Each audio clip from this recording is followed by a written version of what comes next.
Olá, boa noite. É com grata satisfação que hoje nós realizamos o programa Pessoas de número 1 e eu quero agradecer muito a oportunidade de estar aí na sua casa falando com você. Nós falaremos aqui sobre pessoas nas mais diversas esferas. Pessoas no âmbito pessoal, profissional, psicológico, de saúde, bem-estar e outros tantos temas que nós vamos trazer aqui. Eu trago aqui hoje, então, o Rodrigo Amarante, que é trainer do Instituto Eneagrama há 3 anos. E nós vamos fazer um bate-papo aqui, então. E eu quero convidá-lo a conhecer um pouquinho sobre o Rodrigo, esse trainer que passa muita informação, que vem trazendo muito desenvolvimento também para o estado de Goiás e para as pessoas do estado de Goiás. Rodrigo, conta um pouquinho para a gente sobre o Rodrigo, a trajetória do Rodrigo. Bom, eu dei consultoria em gestão financeira durante 5 anos, com ênfase em investimentos. Na época, essa consultoria, eu prestava um principal trabalho para a Dale Carnegie, que já era uma empresa na área de treinamentos, né, que atua aqui em Goiânia também nossa parceira, da mesma área de treinamentos. E foi através da Dale Carnegie, fazendo os treinamentos que a empresa sempre buscou desenvolvimento, eu acabei conhecendo o Instituto Eneagrama. Quando eu fiz o curso do Eneagrama, eu tive um grande impacto, primeiramente conhecendo qual a emoção principal que interferia nas minhas principais decisões. E o conhecimento disso mudou minha vida completamente, minha forma de decidir as coisas que eu queria na minha vida. E foi justamente por esse impacto que eu me vi muito querendo estudar e me aprofundar no conhecimento de Eneagrama. Quando isso começou a acontecer, na época eu estava dando consultoria, continuei dando consultoria em gestão financeira e comecei ao mesmo tempo ministrar o treinamento em Porto Alegre. Quando eu comecei isso no Sul, passou um ano depois, eu fui convidado para fazer parte do Instituto Eneagrama em si.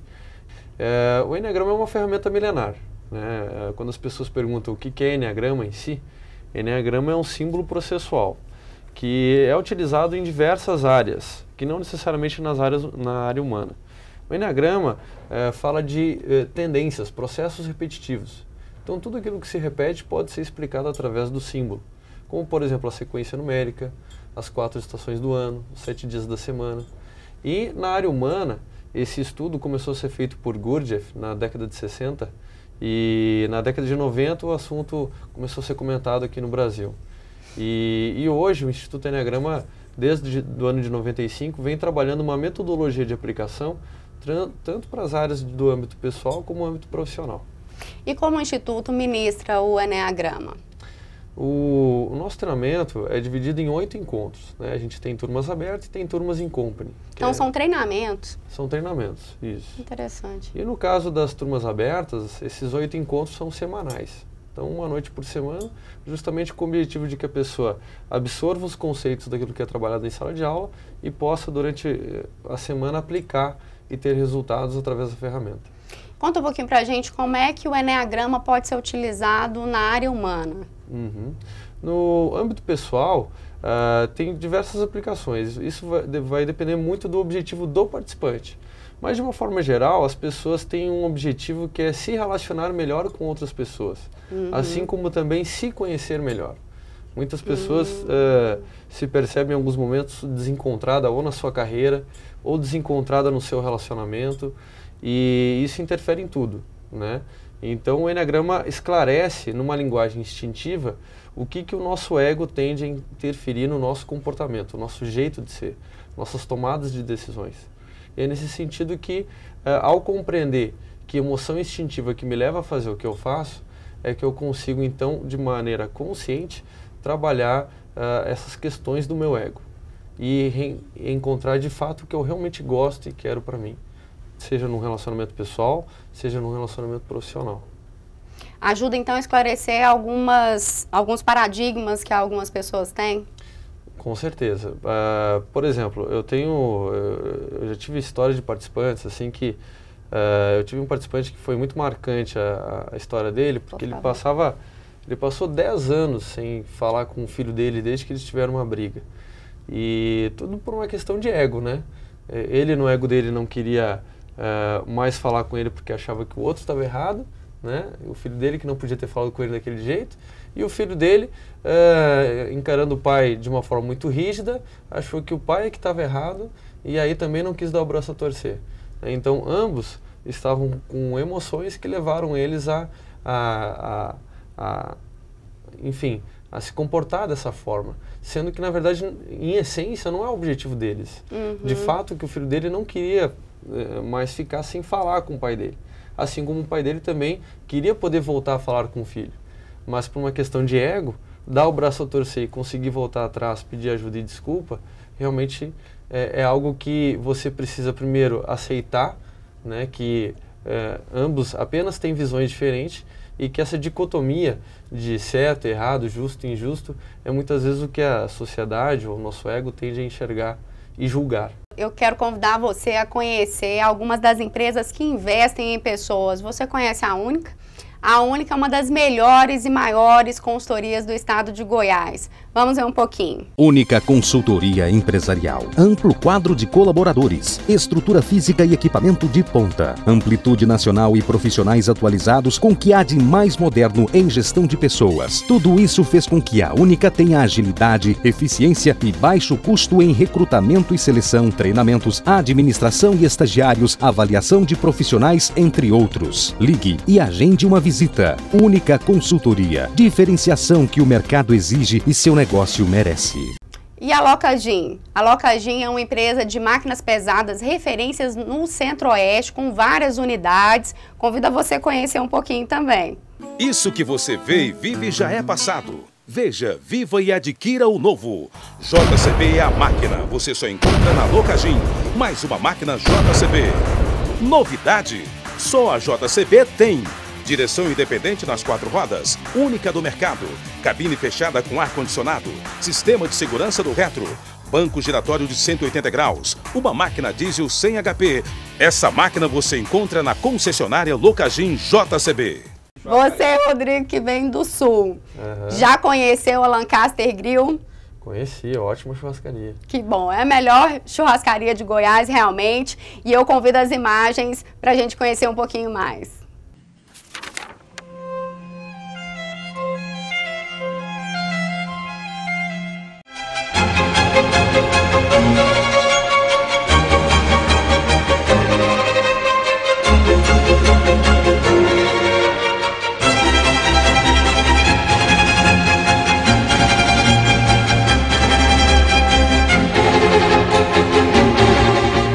Lancaster Grill, sintonia com sabor.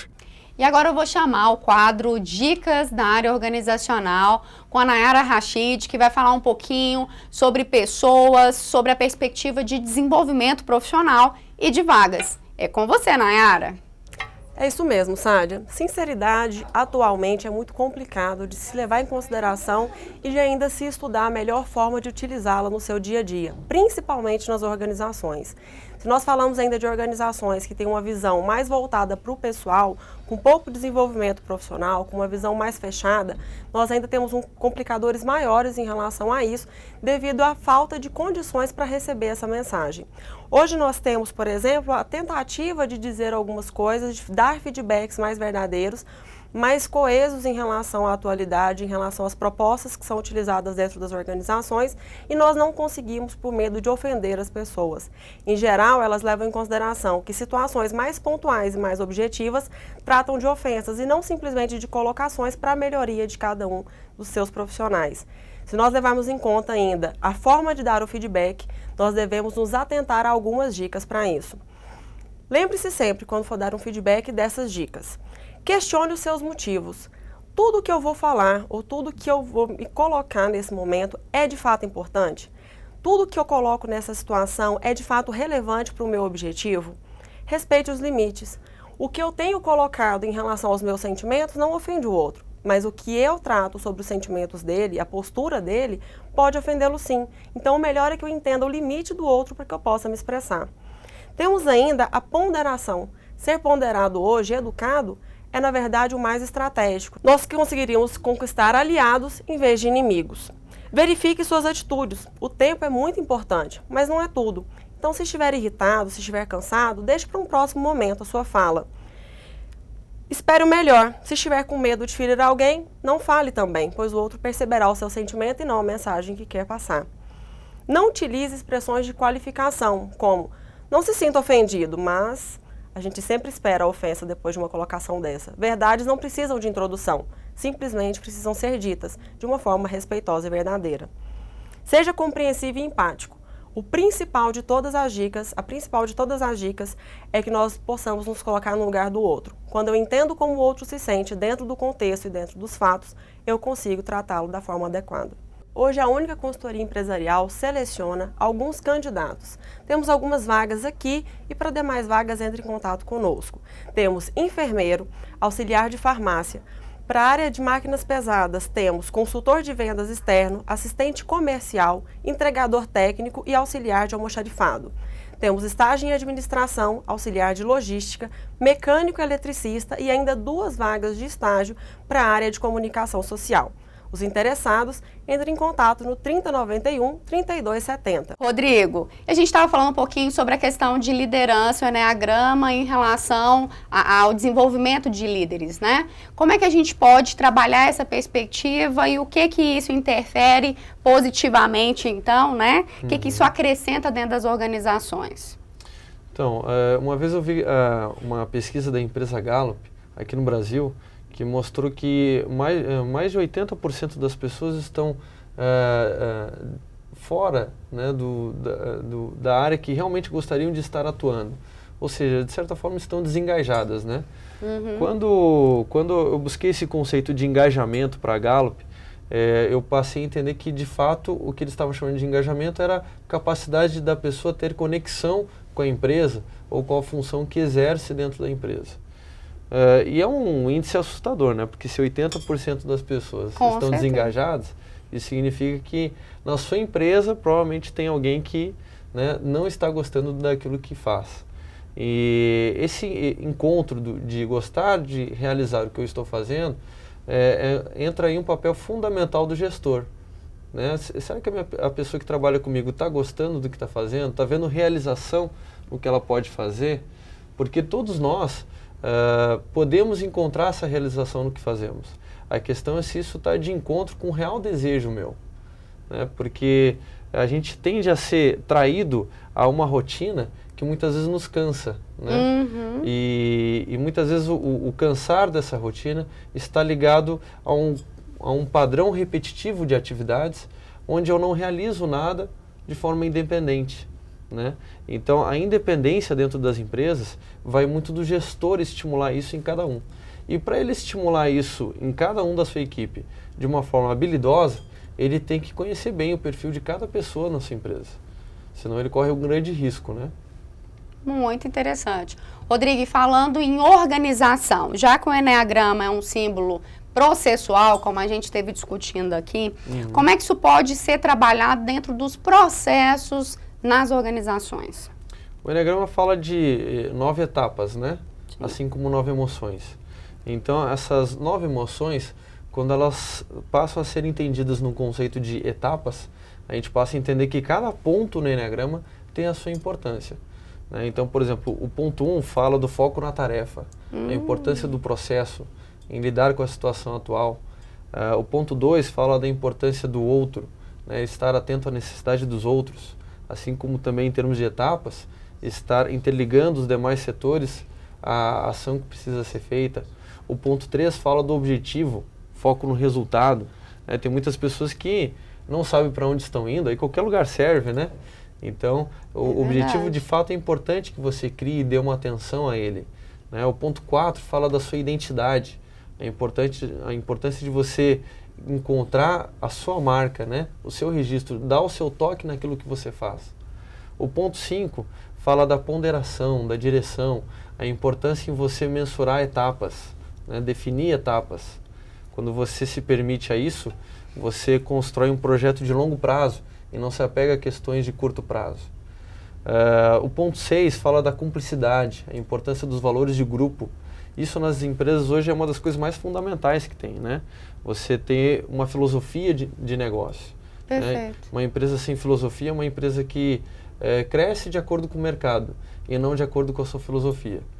Quando você cresce de acordo com a sua filosofia, você sabe o que você está buscando.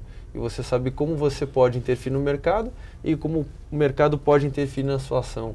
Perfeito. O ponto 7 fala da liberdade, né? As novas alternativas, as mudanças que têm que ser feitas, a inovação. O ponto 8 fala do comando, né? A liderança, quem são os líderes, qual é o processo, como deve ser seguido. O ponto 9 fala da mediação, né? Ou seja, a reconstrução de equipes, a análise de pontos de vista diferentes, até para se evitar conflitos, né? Hoje um dos grandes problemas comportamentais, isso tanto a empresa como é também dentro das famílias, são os conflitos, né? E muita gente às vezes não fala, mas todo mundo sabe que tem, né? Tanto família como empresa, conflito está sempre presente, né? É verdade. Tanto quanto o amor, né? Então, os conflitos hoje nas organizações, eles, através dessa ferramenta do Enneagrama, só a compreensão de fato do que o meu ego me leva a fazer e o que o ego do meu colega está enxergando que eu não estou enxergando, já faz com que essa compreensão, por si só, já elimine muitos conflitos dentro da organização. Muito bom. Rodrigo, nós vamos trazer agora alguns dos depoimentos, então, de pessoas que realizaram o curso, o treinamento do Enneagrama no Instituto Enneagrama. O Enneagrama, ele é uma ferramenta de autoconhecimento e de desenvolvimento humano.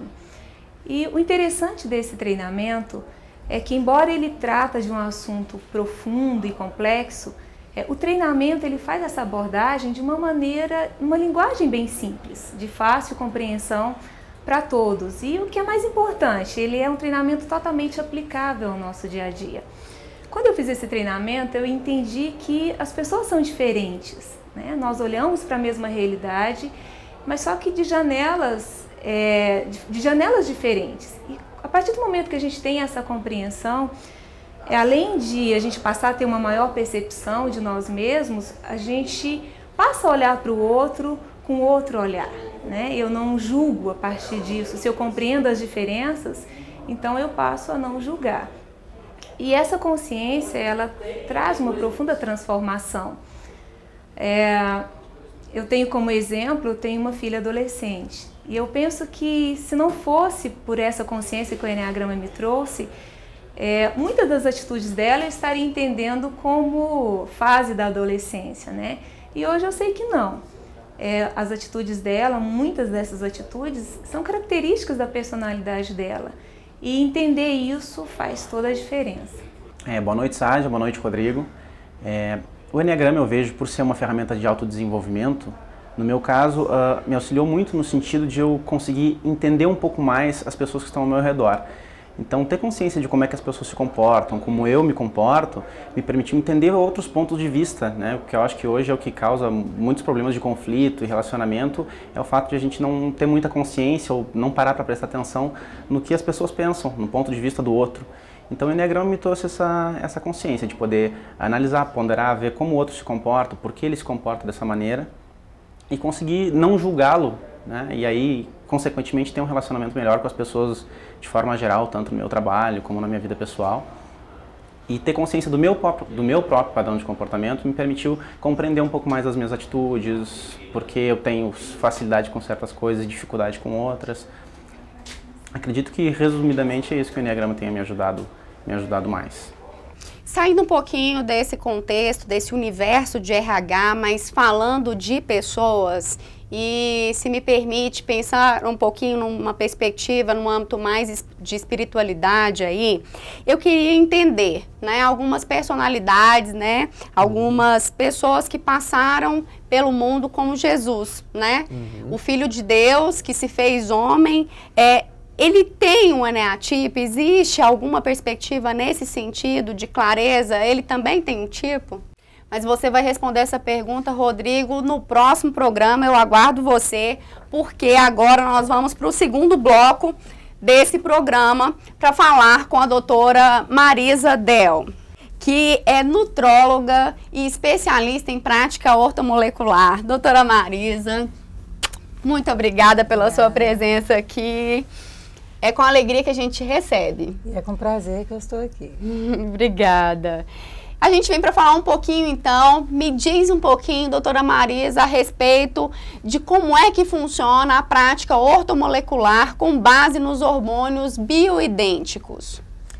Ortomolecular é uma área de atuação na medicina que visa o equilíbrio do organismo para se manter a saúde. E também pode ser utilizada em casos que a pessoa tem alguma doença estabelecida para se ter um tratamento mais equilibrado que traga menos efeitos colaterais para o paciente. Então, o que são hormônios bioidênticos?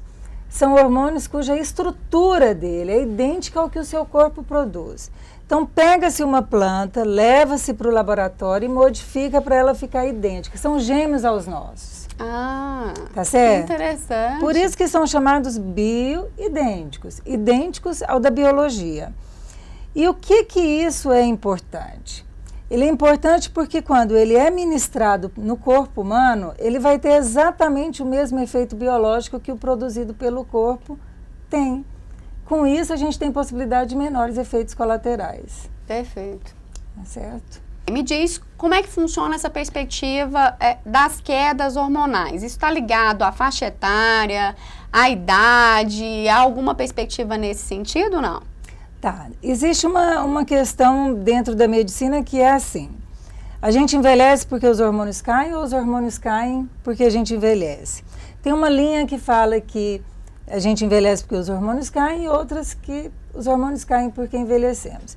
Então, a partir dos 30 anos, sabe-se que há uma queda hormonal fisiológica. Alguns hormônios já começam a ter uma queda fisiológica. O que é fisiológica? É uma queda esperada para essa faixa etária.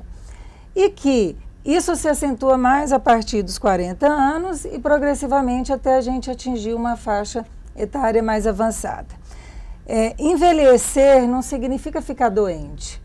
Envelhecer significa você ter capacidade de viver melhor pelo seu conhecimento e tendo apenas o que é necessário, o que vai acontecer por causa do passar do tempo, mas não necessariamente trazer doenças.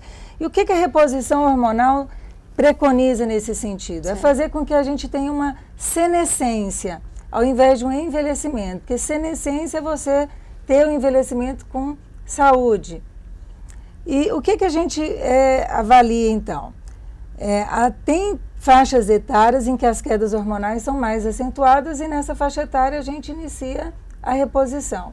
E tem algumas ocasiões, por exemplo, aos 30 anos, alguém pode precisar periodicamente de um suporte hormonal por conta de um estresse, por exemplo. Um estresse pode levar a uma depressão de alguns hormônios, que essa modulação, essa reposição pode dar um suporte para ele estar saindo dessa fase. E depois que se controlou essa fase de estresse, o organismo toma seu rumo sozinho. Isso no caso de situações atípicas, né, que nós estamos falando. E no geral, né, em que faixa etária que isso está mais ligado? Tá, o que acontece? A mulher, a partir dos 40 anos, ela entra numa fase chamada climatério. Certo. Climatério é um período que antecede a menopausa. O que é menopausa?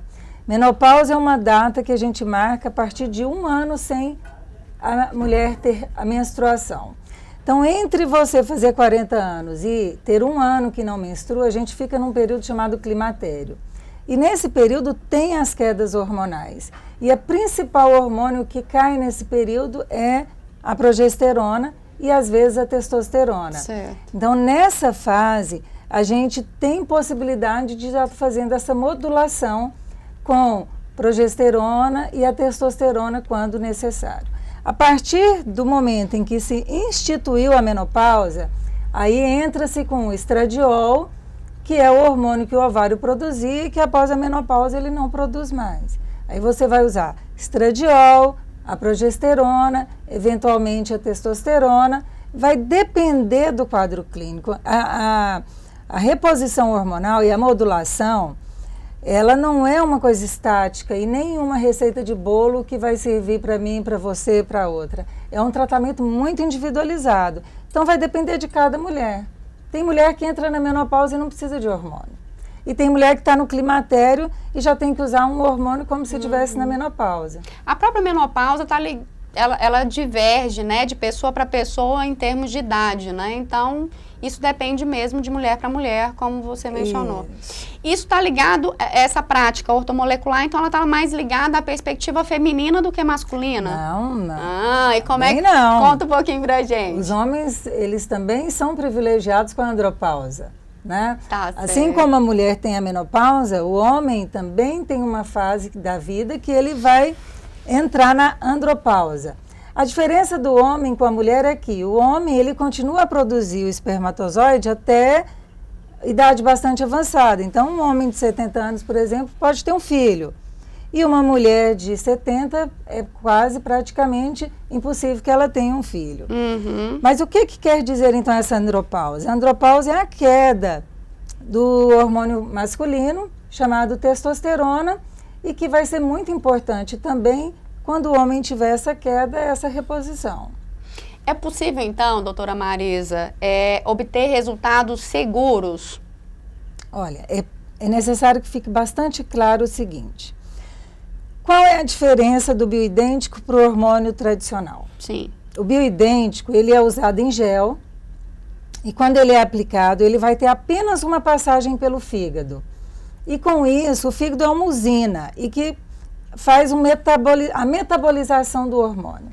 Como o bioidêntico passa apenas uma vez pelo fígado, ele vai liberar menor quantidade de escórias, de lixo, entre aspas, digamos assim. O hormônio que é via oral, que não é o bioidêntico, ele tem 2 passagens pelo fígado. Então, os seus metabólitos liberados são bem maiores em quantidade. E isso pode causar maiores condições de obter efeitos colaterais. Agora, todo hormônio tem que ser monitorado, acompanhado pelo médico, periodicamente. Não tem como um paciente ir no consultório achar que o doutor vai passar para ele uma receita que ele vai ficar ligando na farmácia, repetindo e voltando do médico daqui a um ano. Tem que ter a conscientização que é para o bem do paciente. Está tendo esse acompanhamento para ele poder estar tendo menor resultado e com uma segurança bastante palpável em relação ao uso dos hormônios. Perfeito. Doutora Marisa, e quais são os benefícios ou efeitos que essa prática, a prática ortomolecular, traz, falando mais especificamente, e se você quiser, até citando alguns exemplos para a gente está trazendo algumas imagens aí também para apresentar para o nosso telespectador. Mas antes de você me responder essa pergunta, eu quero trazer algumas das empresas que investem em pessoas. Convido você, doutora Marisa, a conhecer um pouquinho do SETSEG, que é o Sindicato de Transporte e Logística do Estado de Goiás. Preocupado com a logística e transporte goianos, o Sindicato das Empresas de Transportes de Cargas e Logísticas de Goiás, o SETSEG, tem trabalhado para permitir que o transporte de cargas ofereça o melhor serviço ao público e se destaque em ações em prol do desenvolvimento do setor. Se você pertence a essa classe, junte-se a nós. SETSEG, o melhor para o transporte goiano e para a sua empresa. Doutora Marisa, e a Rádio Metrópole News é uma rádio nova no estado de Goiás, trazendo uma série de informações e musicalidade para os goianos. Segue também o VT. Não perca de segunda a sexta-feira, das 10 às 11 da manhã, o Jornal Metrópole Notícias. Um jornalismo que cobre todo o estado de Goiás, retransmitido por mais de 23 emissoras espalhadas pelo interior. Ouça pelo site redemetrópolefm.com.br. Contamos com a sua audiência aqui no Jornal Metrópole, na Rede Metrópole FM. Metrópole Notícias. Doutora Marisa, e a Faculdade Alfa, você conhece? Conheço e tenho excelentes informações a respeito do ensino lá. Maravilha! É a melhor escola de negócios do Centro-Oeste goiano. Você pode ver seu tempo de faculdade passar voando ou aproveitar para dar os primeiros passos. Você pode achar que são mínimas as chances de conseguir um emprego, ou pode se superar e ser o candidato número 1. Você pode ser metade teoria, metade prática, ou pode ser completo. Você pode ser mais um ou pode fazer a diferença no mercado. Estude na faculdade que faz a diferença na sua carreira profissional. Alfa, a melhor escola de negócios do Centro-Oeste. Doutora Marisa Del, voltando então, eu gostaria que você falasse um pouquinho a respeito de qual efetivamente é o foco da prática ortomolecular, quais os efeitos e quais os benefícios que ela traz. A prática ortomolecular é uma área de atuação da medicina, onde o principal foco é a saúde. O brasileiro está acostumado a ir procurar um médico quando tem algum problema de saúde. E a finalidade da gente é exatamente gerenciar a saúde, é dar oportunidade para o cliente que procurou esse tipo de atendimento de ter uma manutenção da saúde. Isso visa o quê? Gerenciar estresse, poder ter uma prática de atividade física e poder ter uma alimentação saudável. E tudo esse conjunto com alguma suplementação hormonal, se for o caso, ou vitaminas, se for o caso, vai depender, é individual, é um tratamento individual. E que fazendo todo esse contexto a gente mantém a saúde. Maravilha, nós vamos falar sobre isso então, sobre a alimentação saudável no próximo programa. Doutora Marisa, eu convido você a ir comigo para o último bloco do programa, que é o bloco Espiritualidade. Nós vamos falar um pouquinho sobre espiritualidade com o reverendo Ednei Reolon. Ednei, muito obrigada pela presença, boa noite. Obrigado pelo convite, eu quero cumprimentar você, Sádia, cumprimentar os nossos amigos da TV Metrópole e falar que é muito bom, né, estar com vocês nesse programa e falando de um tema que é pertinente à nossa vida e que eu particularmente, pela minha função, pelo meu ministério como pastor, né, pastor evangélico, eu creio que tem tudo a ver com a minha vida e com a vida não só de quem é pastor, de quem se diz religioso, mas de todo ser humano. A espiritualidade é algo que é intrínseco à nossa natureza, né? Então é muito bom estar com você num tema tão importante, tão relevante.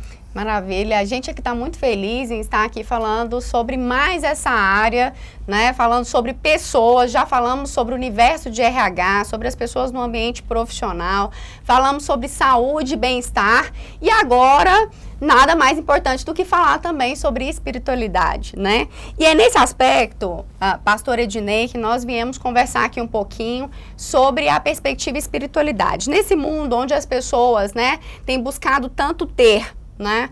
Buscado ter realização profissional, buscado ter uma família exemplar, né? Buscado ter tantas coisas. Elas não têm se tornado, às vezes, mais vazias?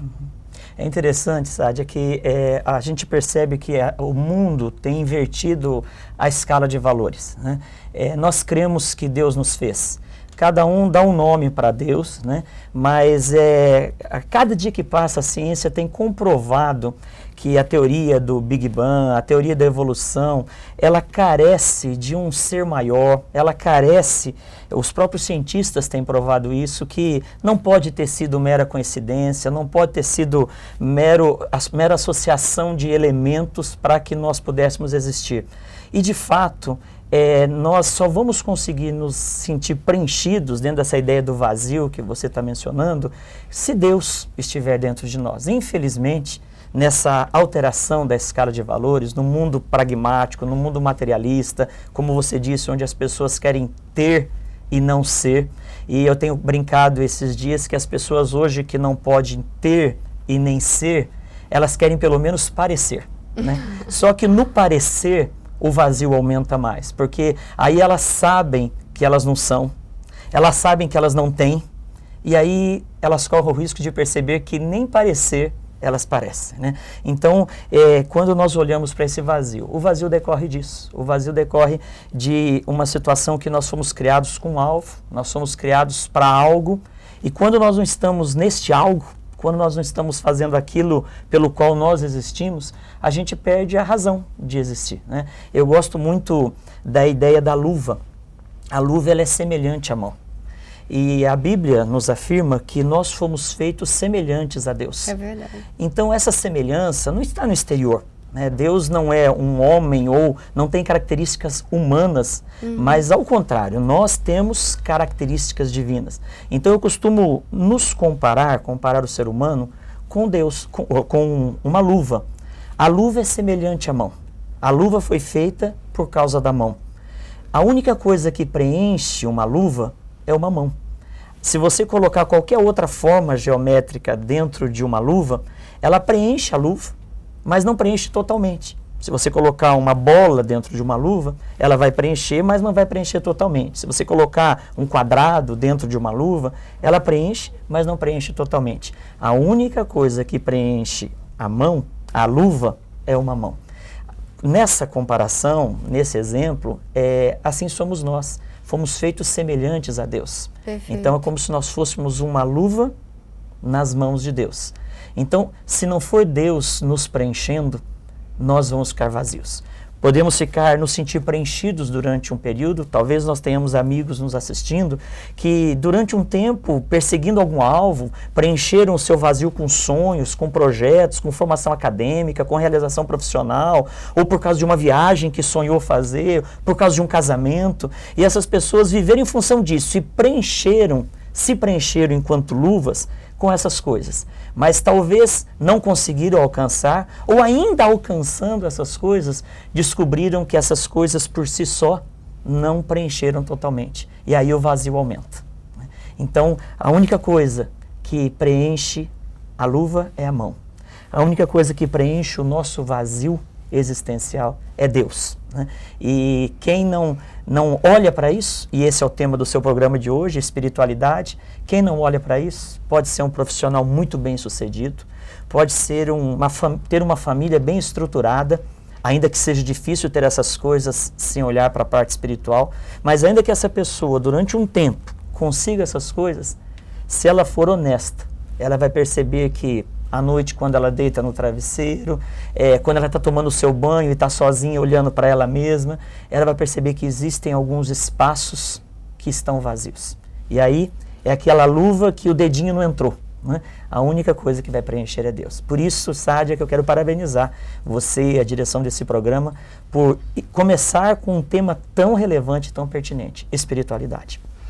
A gente é que agradece. E continuando falando um pouquinho a respeito dessa perspectiva, pastor Ednei, as pessoas, elas estão impregnadas dos seus egos, né? Levadas pelos seus egos, pelas suas vontades e repletas de emoções. A gente esteve falando um pouquinho disso. E emoções como a vaidade, como a perspectiva da luxúria, são algumas das emoções que as pessoas são levadas, né? A inveja, inclusive, é uma delas, mas numa perspectiva do inveja, de olhar muito para si e acabar percebendo muito só o que falta, né? Bem isso que a gente está falando. E falando um pouquinho desse aspecto de espiritualidade, né? O que o senhor nos diz a respeito dessa perspectiva? Por que é importante as pessoas buscarem não só o psicólogo, não só buscar a formação profissional, né? Nós somos seres completos, né, e não feitos em partes, e portanto estar só com o lado profissional preenchido ou realizado não é suficiente. Estar só com o lado da estrutura familiar enquanto estrutura formado não é só isso que faz suficiente, é um complemento disso, né? E onde é que entra a espiritualidade aí, então? É interessante. Quando nós paramos para olhar para o ser humano nessa visão holística, eu costumo comparar com o ovo, né? O ovo é casca, é clara e é gema. Essas três coisas juntas, interligadas, formam o ovo. Assim somos nós. Né? Numa visão tricotômica do ser humano, nós somos espírito, alma e corpo. Perfeito. Corpo é a matéria, corpo é aquilo que se torna visível, que nos faz estar ligado no mundo físico. Alma são as nossas emoções, a nossa área cognitiva, a nossa área volitiva, aquilo que nos faz ser o que somos nas relações, na alteridade, não estarmos nos relacionando uns com os outros. Nós nos relacionamos pela alma. E espírito é aquilo que nos liga a Deus. Né? Onde que nós encontramos respaldo bíblico para isso, na palavra de Deus? A palavra nos diz que Deus fez toda a natureza. Mas quando ele foi fazer o ser humano, e nós não estamos preocupados se ele fez em um dia, um ano ou 1 milhão de anos, isso, a Bíblia não está preocupada com isso. O que a Bíblia quer afirmar é que quem nos fez foi Deus. A forma como ele fez, Deus deixou à vontade para os homens descobrirem e discutirem sobre isso. Né? Então, quando Deus fez o homem, a palavra nos diz que ele soprou nas narinas de Adão, o fôlego da vida. É interessante que os animais também respiram, mas a Bíblia não afirma que os animais tiveram esse sopro diferenciado. Então esse sopro, a palavra na língua hebraica é nefesh, e a palavra no grego é pneuma. E pneuma e nefesh fala de vento, que é ar em movimento. Por isso que vem o pneu, o pneumático, né, que tem a ver com ar. Então esse sopro de Deus no ser humano, que nos fez ser mais do que pessoas instintivas como os animais, nos fez ter algo que nos liga a Deus, que nos faz ser transcendentais. Então, no que nós, alguns nos identificam como seres racionais, apesar que hoje está faltando muita racionalidade para o ser humano, né? Mas o que nos faz ser diferentes dos animais irracionais é esse sopro de Deus, esse espírito que Deus soprou em nós. E eu costumo dizer que Deus, Jesus, tem o tamanho do vazio do nosso coração. Então, porque quando Deus soprou em nós, Ele soprou e nós pegamos o jeitão do sopro dele. E esse sopro, esse pneuma, a palavra de Deus nos diz que é o Espírito Santo, a terceira pessoa da Trindade. Então, Deus, ao soprar no ser humano o fôlego da vida, Ele soprou Ele mesmo dentro de nós. Então, nós ficamos com Deus dentro da gente. O ser humano decidiu ser independente de Deus. O ser humano decidiu, num determinado momento, virar as costas para Deus. Então, o ser humano falou assim: Deus, o Senhor pode me deixar por conta própria. E aí o que aconteceu? O ser humano se esvaziou de Deus. A gente está falando aí do pecado original, sim, então? Sim, que a Bíblia chama de pecado original. O que quer dizer isso? Deus queria que o ser humano tivesse essa ligação íntima e perfeita com Ele. Não uma ligação exterior simplesmente, mas interna, tanto é que Ele soprou dentro. Agora, infelizmente, o ser humano, por opção, quis ser autônomo, quis ser independente. E hoje o mundo está assim por causa dessa independência humana. Então, Sádia, quando nós pensamos no ser humano de forma holística, espírito, alma e corpo. É interessante que a gente sabe que a mulher na TPM, que é um problema biológico, fisiológico, afeta o emocional, né? Tem pessoas que quando estão nervosas, ansiosas, elas desenvolvem doenças psicossomáticas. Então, essa é a prova que o espírito, a alma e o corpo se integram, se relacionam. Então, não dá para eu ter boas roupas, bons carros, muito dinheiro para cuidar do meu corpo. Se eu tiver boas amizades, bons relacionamentos e muitas realizações profissionais que cuidam da minha alma, se o meu espírito estiver deixado de lado. Então, espírito, alma e corpo, é necessário que eles caminhem juntos, nutridos. E você falou dos psicólogos. Psicólogos eu acho muito importante. Sim, eles trabalham a questão da alma. Agora, a parte espiritual não é psicólogo que cuida. A parte espiritual não é realização profissional que cuida. A parte espiritual é esse contato íntimo que nós precisamos desenvolver com Deus. Então, falar de espiritualidade é falar do nosso dia a dia. Não é uma coisa meio assim, contemplativa, do tempo dos mosteiros, que a pessoa fica lá enclausurada, fazendo as suas orações. Não. Nós estamos aqui tratando no seu programa, não só no dia que se trata da espiritualidade, mas a espiritualidade está presente na nossa vida. Nos meus relacionamentos, na minha família, no meu trabalho. Eu sou um ser espiritual. Não dá para eu falar agora, eu vou no culto, na igreja, no domingo, e agora eu estou sendo espiritual. Você está assistindo esse programa, mas será que isso é alguma coisa espiritual? Tudo na nossa vida. Você, como profissional, como apresentadora, você não deixa de ser esposa, você também é esposa, você é uma empreendedora. Então, a gente está ligado, essas áreas elas estão interrelacionadas e, infelizmente, as pessoas criaram um tabu sobre espiritualidade. Hoje, espiritualidade é algo só para alguns momentos da vida. Isso faz com que na outra parte da vida, nos outros momentos, o vazio permaneça. Reverendo Ednei, já que espiritualidade é uma questão tão importante, eu queria conversar um pouquinho, falar a respeito da perspectiva de por que as pessoas estão tão arredias à perspectiva de participar das igrejas. Nós vamos falar sobre isso no próximo programa. Que bom, nos encontramos então para conversarmos sobre essa questão tão relevante. Obrigada pela presença. É isso, pessoal. Programa Pessoas, falando de pessoas nas mais diversas áreas. Espiritualidade é uma das áreas também muito importantes. Eu quero agradecer você que está aí do outro lado da telinha junto com a gente durante esse tempo e te convidar a estar junto com a gente sempre aqui. Muito obrigada. Bye, bye.